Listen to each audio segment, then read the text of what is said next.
Breaking, South Africa just issued a warning to any citizens serving in the IDF, says they could face a criminal prosecution over war crimes in Gaza.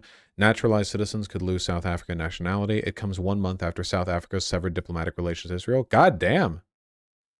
I don't know how much people this would actually apply to, or how many people this would actually apply to, but based. Israeli politician caught brazenly lying on live radio. Okay, I know the Pinocchio nose thing is a thing. Lying face, is that what we're calling this? I always worry about this shit. It's so frustrating how many people are just anti-Semitic. I did see this, though. This was pretty wild. Why is it necessary, it is reported, to start shooting, having snipers outside a church? Oh, the Pope condemned this, by the way. The IDF had like snipers firing into one of the churches, Christian churches in the Gaza Strip.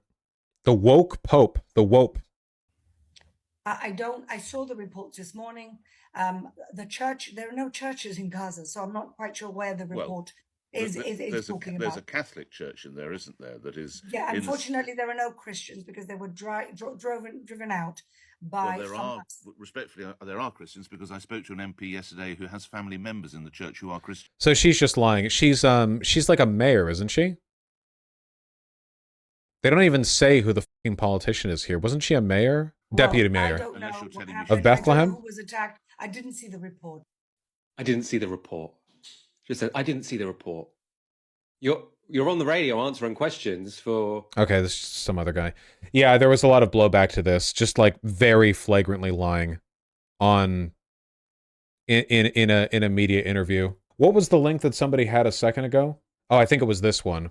Gaza hospital destroyed, WHO chief reiterates ceasefire call. This isn't surprising. The UN and the WHO have been pretty active about this since day one, basically. Remember when the IDF opened fire on the pallbearers of a Christian activist funeral? I don't remember whether or not they were Christian, but I remember them doing that, yeah. It's okay, it'll take a bit, Skynet. They really want to push that Gaza is only Muslims, no Arab Jews live in Gaza. Well, yeah, because, you know, a lot of their, like, the propaganda work, like, again, it's a genocide. What they want is for people to think of, like, every Palestinian as, like, a Muslim, jihadist, Hamas, like, evil, blah, blah, which a lot of them have just openly stated. Like, that's not a hidden position among plenty of right-wing Zionists, you know, the idea that they're all complicit or they're all this or they're all that, because that kind of essentializing language is critical when you're trying to dehumanize a population for extermination or mass displacement. In this case, both, it seems.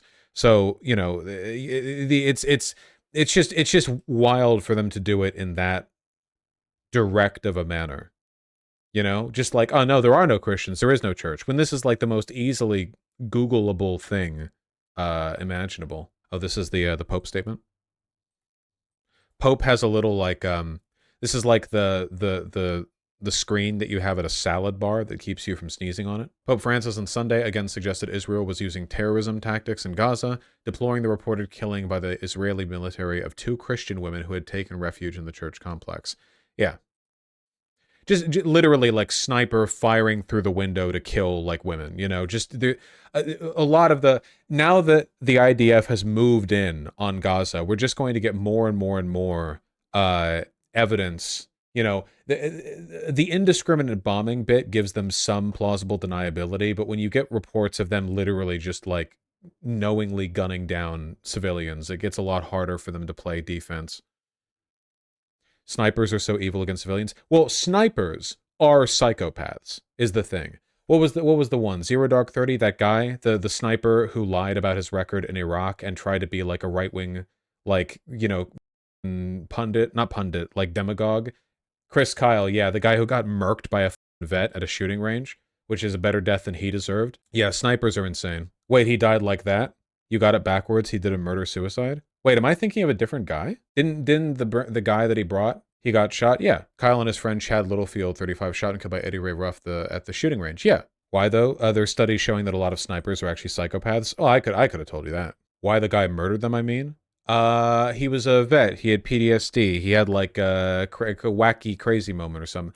Didn't American Sniper guy Chris Kyle, didn't he, I could be misremembering, but didn't he like, he tried to like connect with and meet with vets who were having like issues reacclimating into society, And this dumbass was like, oh, you know what a guy with PTSD needs? To go to a shooting range. And the guy flipped out and like shot him and his friend and then himself or something like that. I could be misremembering this, but like, yeah, I'm pretty sure that's the context in which this happened. No, you have it right? Okay. Cool. Very wise. Extra read here, news from 50 minutes ago regarding U.S. delay of UN vote for Gaza aid as it talks about Egypt. Oh, fun. As U.S. talks to Egypt, what do you want to bet? What do you want to bet that we're trying to pressure Egypt into letting all the Palestinians be displaced into their territory so that Israel can just conquer the Gaza Strip and be done with it? This is Biden's desperate bid to stem the flow of blood in the Gaza Strip by letting the Israelis do an ethnic cleansing rather than a genocide. During a closed-door meeting on Wednesday, U.S. Ambassador to the UN Linda Thomas-Greenfield asked for a delay to allow for U.S. diplomacy with Egypt. She also raised concerns that the aid monitoring proposal could slow deliveries, diplomats said. How are you going to complain about slowing deliveries for aid when you're the one holding it up so you can talk to Egypt? I mean, isn't this the best case scenario? The best case scenario would be Biden actually putting his foot down and like, stopping what's going on there, which we absolutely have the power to do. Vosh Chris Kyle said this, quote, I loved what I did. I still do. If circumstances were different, if my family didn't need me, I'd be back in a heartbeat. I'm not lying or exaggerating to say it was fun. I had the time of my life being a SEAL. Yeah. Absolute psychopaths. Giggling fucking lunatic psychopaths, the lot of them. Snipers. That's their, literally, like, he lied about a lot of his record, too, but literally, like, gleefully remembering the, like, shooting civilians or whatever. Just insane shit. And conservatives loved him. Even respectable conservatives, like neocon types before Trump or whatever, they loved him. Loved him. Yeah. Yeah. He was like talking about it, fantasizing shooting people after Hurricane Katrina. I remember that. Yeah. Absolute monster. Displacing them will just make Hamas worse, wouldn't it? Well, it would make it Egypt's problem. You know, if they're going to push literally everyone out, it's within their power to do that. Actually, I haven't gotten a good answer on this. What could Biden do to instantly stop Israel now that he turned down the UN votes? Literally anything that he wanted. We've been such active supporters of Israel. Threaten sanctions. Say we won't support them anymore. Say that like the U.S. carrier group that we have right off the coast. Yeah, we're now using that to like monitor you. Deploy troops. You know, who gives a do whatever you want. You know, there are so many things that he could do.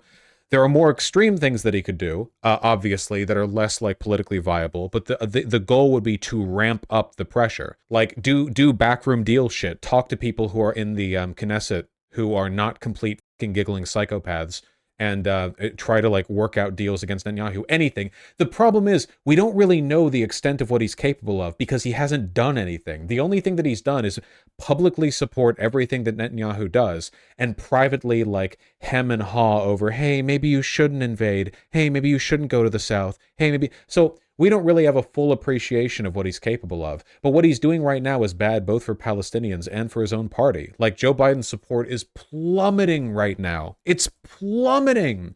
Something like 30% of Americans, even less, I think, 30% of Americans say they support his handling of the current conflict. Which is like, then who are you doing this for, you know? Like, look at this, man. Jesus. It's never been this low. And it's plummeting, like, really quickly. Not true. We do know he shut down any discussion talks. Oh, that's true. My apologies. I say he's done nothing, but he has very actively silenced and suppressed and fought against any pro-Palestinian sentiment in the Democratic Party, yeah. To the point where saying the State Department couldn't even use terms like ceasefire or whatever. All we're really doing is proving that America is weak and that we don't care. Vosh, that still isn't a good answer? Well, pardon me for not meeting your standards. What is the best way to minimize civilian suffering? To secure a direct transfer of aid to the Palestinians and to prevent Israel from firing or occupying the territory anymore. What do you mean? Putting military there almost certainly destabilizes the region worse? No? How? How would it? How could you destabilize the Gaza Strip even further? Honestly, look, okay, you want an honest answer? Okay, here's the best thing that I can think of, okay? Biden and the Democrats and the U.S. government broadly denounce the careless attitude that Israel has taken towards civilian casualties. They put forward a brief, a long, well-substantiated document citing a bunch of different organizations, journalistic, medical, whatever, humanitarian, talking about like the extent to which war crimes have been evident in the Gaza Strip since the beginning of the conflict and how they have failed to meaningfully address any of the problems they had with the initial surge. with regards to like civilian casualties. Then stop blocking UN votes for denunciations. That would be great. Also, try to do this like international humanitarian intervention bullshit where we say basically, you know, the crisis in the Gaza Strip has worsened to the point where we feel we need, as an international community, to come together and help the Palestinian people. And then we deploy troops. Like, you know, under the guise of international aid, but really they're just our troops and aid. And we distribute aid and we set up our own refugee camps and facilities where we could handle, and we could sort of ingratiate ourselves in a way that makes it very clear to Netanyahu and the Israelis that the only way for them to continue the conflict would be for them to directly fight against US troops, which would be insane of them. Now, obviously, there's a lot of very careful maneuvering you'd have to do at every step in that process, but that's probably that's probably the best way to like meaningfully bring this to an end, would be like, hey, we're going to do international humanitarian aid and then put troops there. That force would regularly get attacked by Hamas. They couldn't meaningfully do anything, especially if we set up in the right place. But even if they did, then fine. Sure, that would just get like, you know, more pretext to kill Hamas, which would make us look like we're still on Israel's side, which internationally would be useful. To me, this seems like the things that keep Hamas in power. The same. Hamas staying in power is irrelevant. It doesn't matter anymore. Like, it's totally meaningless. Israel wanted this. They got what they wanted, and now they're using it as a pretext for something else they wanted, which is genocide. If Hamas is to not exist, it will not be because they've been, like, eliminated. It'll be because they've been made politically irrelevant. You know, a resolution to this conflict that leaves Hamas in power is better than one where Hamas must be fully eradicated, but it means like the eradication of the Palestinian people. Vosh, you missed this in the article. After more than a week of negotiations and several days of vote delays, diplomats said the U.S. is unhappy that the draft asks UN Secretary General Antonio Guterres to establish a UN mechanism in Gaza to exclusively monitor all humanitarian relief consignments to Gaza provided through land, sea, and air routes to those states that are not party to the conflict. Yeah, like, the U.S. doesn't even want, like, oversight in the region because we're evil. Zionists don't want any oversight there because they would just get killed by the IDF and make Israel look bad, basically. Do you think the reason why Biden is so weak is so he doesn't get voted out of office? I mean, it's going to have the opposite outcome. The opposite is going to happen to that. You know, right now his numbers are looking really bad. I still don't know what's going to happen in 2024, but like, you know, the Democrats are entering into this in the worst possible position, and Biden is so old and so weak, and I mean weak like physically here too, that he can't even enthusiastically argue for his position. He can't even like go up there on the stage and say, this is why we need to do this. He can't do it. He's too weak. He's ancient. He can't stay in front of the camera for too long. He slurs every other word. Like, he can't even convince people the bad things that he's doing are good for the country, actually. So it's pretty much the worst case scenario, you know, like, as optics goes, I guess. Yeah, not on fire yet. I agree that, like, I agree that Israel could not be let to turn the other. This is going to sound very, like, empire of me, but if we ended up completely, like, divesting in our relationship from Israel, I would rather, like, I would rather, like, Israeli media goes dark for 12 hours, and when it goes back online, you know, Netanyahu is the leader of the country, and he has new radical ideas about you know, his relationship with the United States, and sort of being compliant to US will.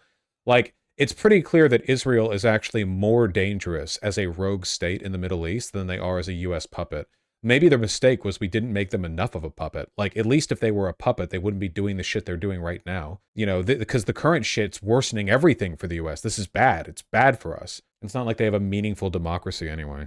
The stairs got him just like, yeah, exactly. You know, basically a bunch of people in Israeli governments, you know, like fall out of a window or something, and you know, like a CIA-backed regime. Israel played off of the US and the USSR to secure a lot of independence. Yeah, they did, and it was, you know, smart of them. I don't fault their intelligent statecraft or navigation or whatever, but they're overplaying their hand massively here. And again, like, do we really want them to be like a rogue nuclear-armed state? You realize that if they go crazier with this, they're just going to Samson protocol the entire Middle East, right? Like, we don't even know how many nukes Israel has because they keep it quiet. Don't want that. Bibi wants Trump to win, right? Yes. Which, as far as I'm concerned, means that Israel is an enemy of the United States anyway. What would the U.S. do if Israel used its nukes? I mean, I'm only guessing here. but I'm pretty sure the United States, I'm guessing here, the United States' policy for rogue nation starts nuking things wildly would probably be 12-hour media blackout. When everything wakes up, they suspiciously have a new government that's very sorry about what they just did. I find it very difficult to imagine that in a post-Cold War world where we're mostly trying to enforce like neo-colonial global stability as a proxy for our business interests, that we would have any interest in like enabling like wild card nuclear strike shit. I have a feeling that that's probably what we would do. It'd probably be some like special op shit. That could be optimistic of me. At least if I had the power to like secretly determine US military doctrine in case of nuclear threat, that would be it, because it seems better than any alternative. But yeah, I don't really know. Check this WAPO article and search division inside the White House. Well, I saw recently that a bunch of Biden staffers protested outside the White House. Yeah. Like a bunch of them have left, a bunch of them have protested. The State Department is angry at Biden. Yeah, it's a huge, it's massive. It's a massive up. Yeah, it's unbelievable how bad this has been for the Democrats. I'm not just listen, you know me, I'm not some bleeding heart sissy who cares about things like the mass slaughter of civilians. I don't give a shit about any of that, okay? I'm just a good old boy neocon concerned with American hegemony, political stability, and our business interests. And I gotta say, purely off of that angle of analysis, this has terrible for the United States. This isn't even a bleeding heart thing. This isn't, you don't even have to care about ethics, you know? This is bad from like a Kissinger perspective, to be clear. Like, I genuinely think that if Neo Kissinger was like leading the State Department right now or whatever, like he would be pressing against this because it's purely against our own interests to destabilize the region to that extent. We could destabilize regions back, during the Cold War just for funsies as a little treat. But now that we're now in like a post-Cold War, we're the police officers of the world, we're the responsible, stewards of democracy world, like that shit. Kissinger would want to destabilize the region even more. Don't kid yourself. The guy fed off suffering and death.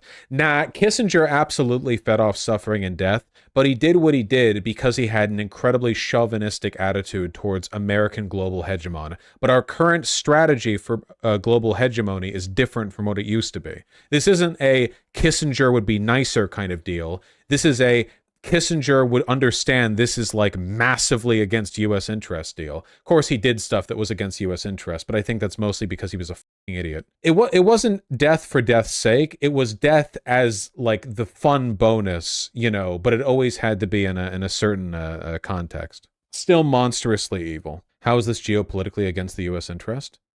Massively. First of all, like I could list forever. First of all, a huge part of like the global stability that we want because it allows us to advance our international business efforts. Remember, the US dollar is the global reserve currency, meaning that international financial transactions will always be done in a context which is beneficial to us. We are the center of the world economically. So the more the world is stable, the more the world is trading, the better things are for us. Instability is only okay in the context of it giving us the ability to exploit an unstable region's resources. So, mines in the Congo, going on in, Russia, whatever, any area, conflict, diamonds, rare earth minerals, that kind of shit, whatever. As long as we extract those resources and they're sold in the open market, that's fine by us. But that still requires general stability, which is why we're angry about what the Houthis are doing in the Red Sea. So by flagrantly ignoring international law when it's done by our pet Israel, kind of indicates we don't actually care about it, which disincentivizes other countries from caring about it. Do you think it's a coincidence that there's been a sort of recent uptick in the amount of international instability, war and conflict and what have you? I think that's because stuff like this tends to happen on a scale, Once the world gets turned up, the world gets turned up.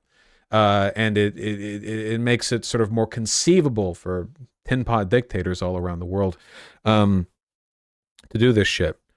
Also, mind you, we want stability in the Middle East. We've been doing a terrible job of it. The main reason we do what we do in the Middle East right now is because we're concerned about Iran, but even that is in the framework of stability. What Israel is doing is making things worse on that front, like massively so. I could ramble about this for a while, but trust me, what's happening right now is not in our interest. There's a reason the U.S. State Department isn't happy with this. Am I wrong to say the U.S. is a pet of Israel, not the other way around? You are wrong to say that, yeah. Israel does not control the United States, not even remotely. At most, they're a misbehaving pet right now. And there are a lot of bad faith actors in the United States who are weaponizing Zionism and accusations of anti-Semitism as a way of consolidating their own power. Mostly the right wing. But no, Israel does not control the United States. AIPAC and other pro-Zionist groups in the United States, predominantly controlled by Christians, not Jews. Yeah, we're getting walked over by our pet right now is the thing.